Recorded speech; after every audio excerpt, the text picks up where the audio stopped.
Can we just take a moment to reflect on the beauty of the comma and what it tells us? Remove the dragon, wizard. That tells us that we are a wizard, and that our goal is to remove the dragon. And actually, the exclamation point and the phrasing of the sentence tells us that someone is commanding us to do so, quite emphatically. Without that comma, it would be, remove the dragon, wizard. In which case, we would not necessarily be the wizard. We would be removing a wizard who is also a dragon. However, the exclamation point and the phrasing remain, and so it would still be an emphatic command from some unknown third party. Us being one party, and the wizard, or the dragon wizard, in that case, being another. But enough! Press Z to start. Z. Wizard! Press Z to cycle dialogue. Interesting, we have the emphasis on wizard, but there's no emphasis on the command to press Z to cycle dialogue, comma, wizard. The dragon is terrorizing my kingdom again. Again. This has happened in the past. Notice the deep storytelling that's going on. We have seen 3 screens of this game, and we already know that this man is a king. How do we know he's a king? You can look at the crown on his head. But even more so, you can notice that the phrasing of this sentence, I'm going to say the word phrasing again. I don't know why. The dragon is terrorizing my kingdom again. My kingdom. So here you have the ownership, the possessive my on kingdom. And who possesses a kingdom? Why, a king. So we have established that this character is a king. We have also established by the fact that he calls us wizard that we are a wizard. And we know that we are here to remove a dragon. The dragon, which is terrorizing the kingdom again. That one word, again, gives us backstory. It gives us a history. This is not the first time the dragon has attacked.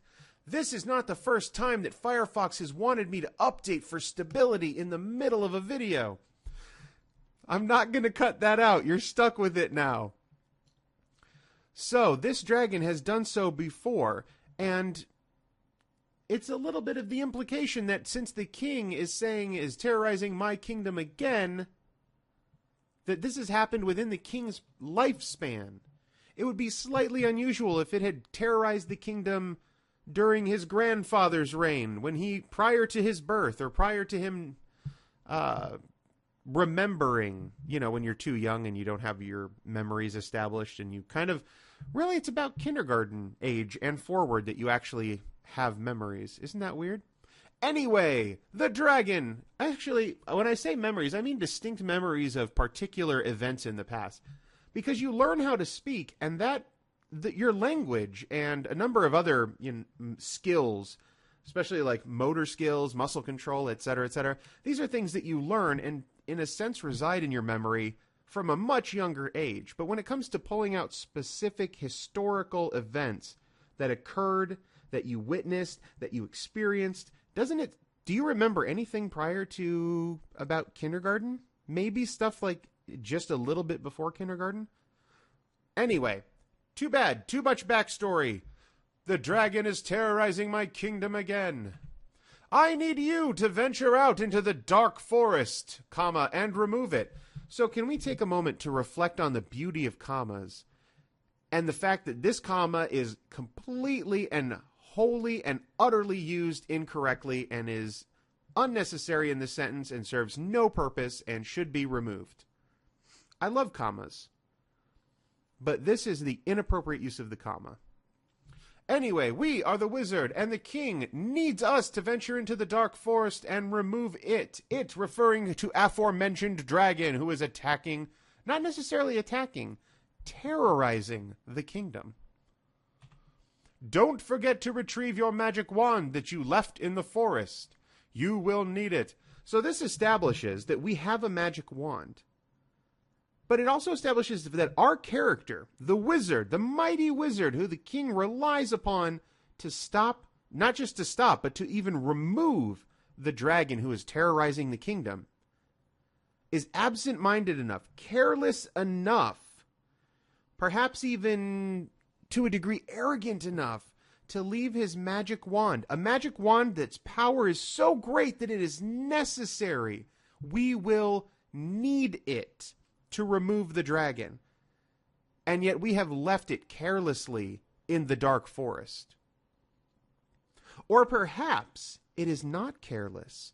Perhaps the power of our magic wand is so great, so devastating, that the only safe place to keep it is outside of the populated center of the kingdom and deep in the dark forest, where no one will find it. No one could potentially, accidentally, inadvertently activate the wand and wreak devastation upon the kingdom. So maybe it's not carelessness, maybe it's foresight, maybe it's prudence that led us to leave our magic wand in the dark forest. Now, even if that were the case, it does lead to the issue where, yes, when a dragon decides to stop by for at least the second time, presumably during this king's reign, that we have to venture into the dark forest, reclaim the wand, and then, utilizing the magic powers of the wand, remove the dragon. Was it foresight? Was it prophetic that we left the magic wand in the dark forest, and now the dragon that we seek to remove is also in the dark forest? Did we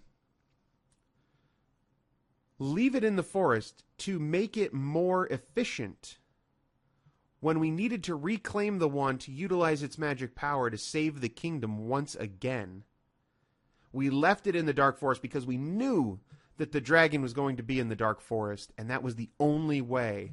Not necessarily the only way, but it would be quicker, it would be faster, it would be easier to reclaim that wand and utilize its power if we left it on the way to where the dragon was known to hang out. The deep characterization in this game just astounds me. Now go, wizard! But this time without an exclamation point. Is it because the king has utter faith in us? He knew that the dragon was terrorizing his kingdom, and upon hearing the news, he was excited and he was raised to urgency.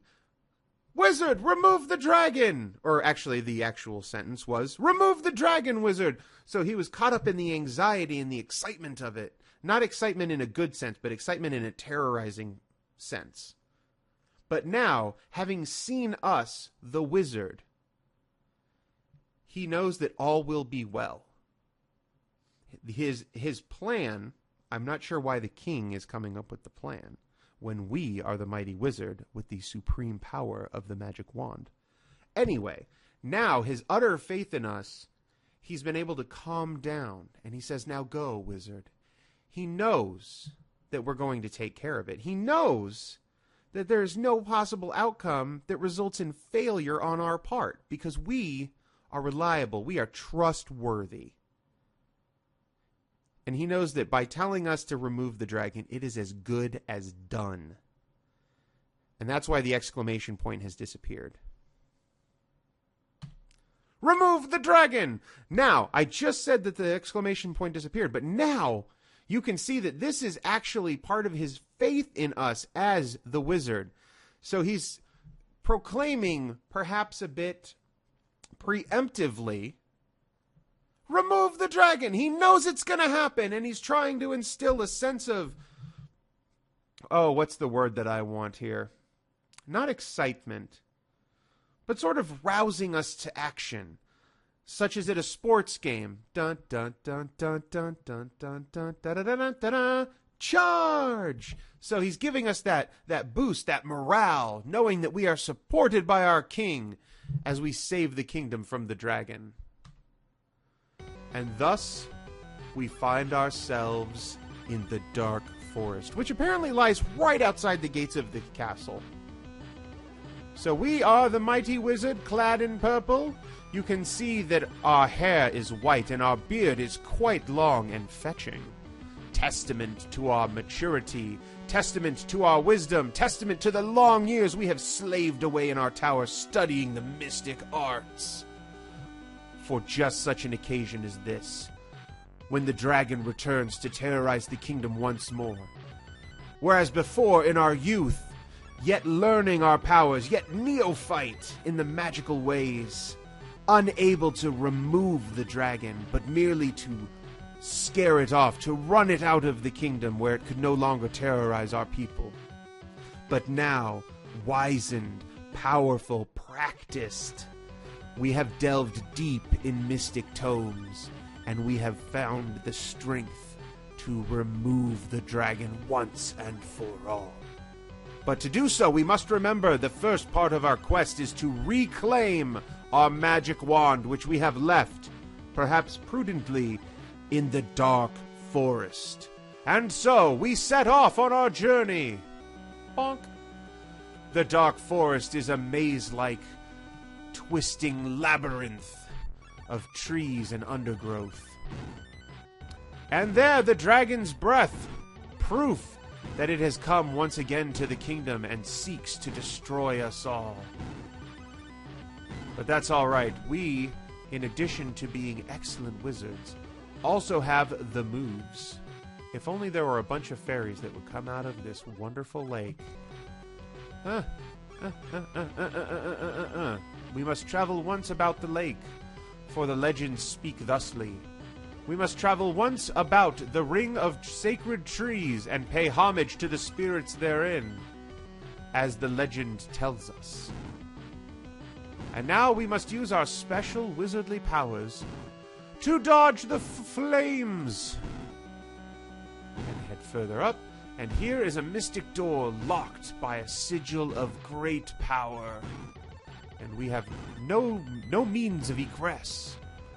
No way to unlock such portal. But lo, what do we find to the south in the forest but... One more screen. Our magic wand! We have much need of it, and we cannot return whence we came.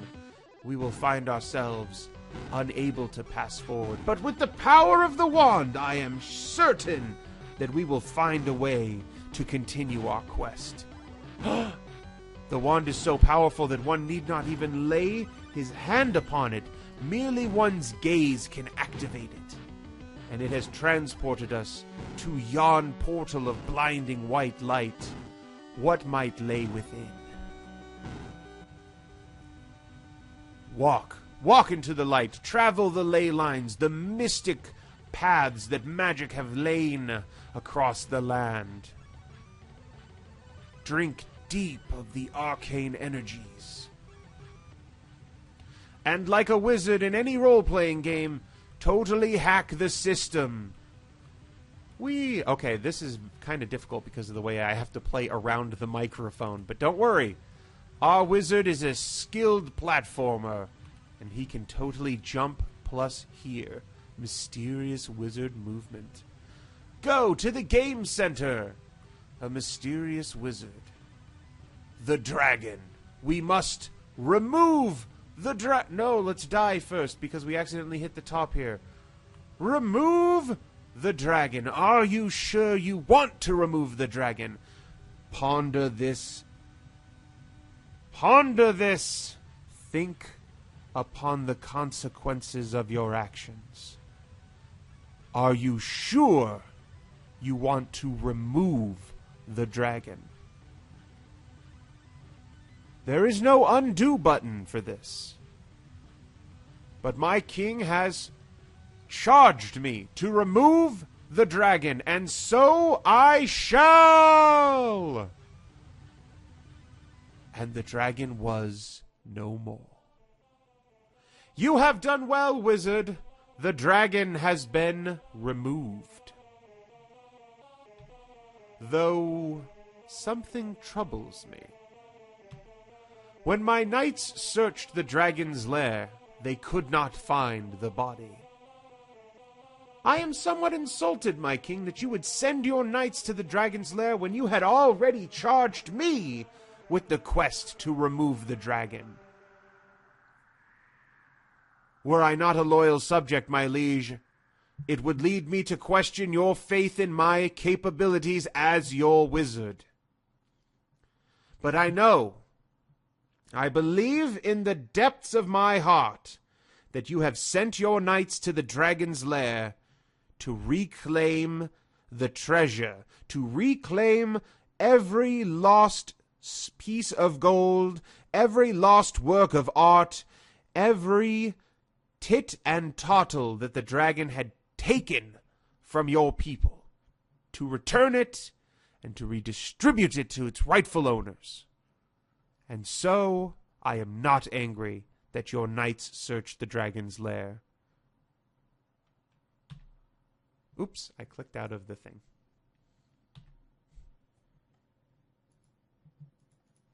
Why is it not advancing? There we go. Indeed, they could find no evidence at all that the dragon ever existed. They went to the dragon's lair, my liege. If they found the lair of the dragon, is that not in and of itself evidence that the dragon existed at some point? Your knights are mistaken. They are not thinking clearly. They may not have found that the dragon had been in the lair any time recently.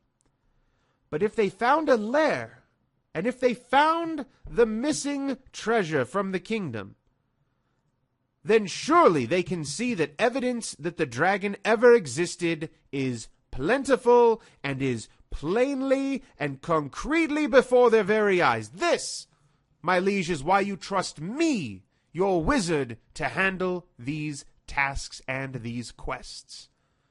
I do not wish to speak ill of your knights, my liege, but I do not believe them to be as competent as I. I have rendered my liege speechless. I am so sorry. Truly your magic is both strange and terrifying, but terrifying in a way not like that of the dragon. The dragon's terrorizing my people is of a completely different character than the terribleness of your magic. The terribleness, my liege. Yes, the terribleness. Did you notice, my liege, that both of us speak with a very similar voice? It had crossed my mind, wizard, that we both sound rather similar. Could we be related, my liege? It is very possible. It is a small kingdom. And marriages, there is very little new blood in marriages. Okay, let's pass this up. End. Not the end. The end would rule out further adventures. Do you see? Once again, allow me to remark on the brilliant storytelling in the fact that this says end. If it said the end, that would be to claim that this end is the one and only end, and no further stories need be told. But that is not true. We already know, it has already been established that the dragon has returned once before. And though, through my magic, I have removed the dragon, it is possible that yet another threat might one day come to our kingdom. So this is simply end. This particular story has come to its end, but it is not necessarily the end for our kingdom. What a wonderful game. Until next time, bye-bye.